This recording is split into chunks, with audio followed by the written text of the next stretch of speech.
సాక్ష్యం చెప్పుకున్నాం కదా. మరి తమ్ముడి పేరు మర్యాదాస్. దేవుడు మహాకృపను బట్టి మరి ఆ లివరు, తర్వాత కిడ్నీలు ఎటువంటి ఇన్ఫెక్షన్ లేకుండా, మరి డాక్టర్లు అవన్నీ ఉన్నాయని చెప్పారు.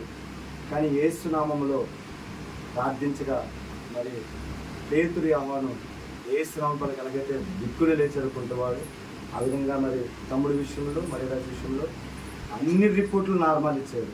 దాన్ని బట్టి దేవునికి ఏమైనా లివర్లో ప్రాబ్లం లేదు, కిడ్నీలో ప్రాబ్లం లేదు, అన్నీ కూడా దేవుడు నార్మల్ ఇచ్చాడు. ఈ బిడ్డ దేవుని కొరకు ఉపయోగపడాలని, దానిలో రక్షణ తీసుకోవాలని ప్రార్థిస్తున్నాం. మీరు మరి యూట్యూబ్లో ఇది పెడితే మీరు కూడా చూసిన వాళ్ళు ఈ బిడ్డ కోసం ప్రార్థించాలి, రక్షణ పొందాలి. ఆ కుటుంబంలో నేనును నా ఇంటి వారు ఎవరిని సేవించాలని సాక్ష్యంగా మర్యాదాస్ కుటుంబం ఉందని కాక ఆమె తండ్రి ఈ బిడ్డని బిడ్డగా చేసుకోండి, మీ రక్షణ నడిపించండి. మరలా ఏది బిడ్డను ముట్టకుండా మీ కృపనిమ్మని యేసుక్రీస్తు నామములో అడిగి వేడుకుంటున్నాను తండ్రి. తండ్రికి వందనాలు.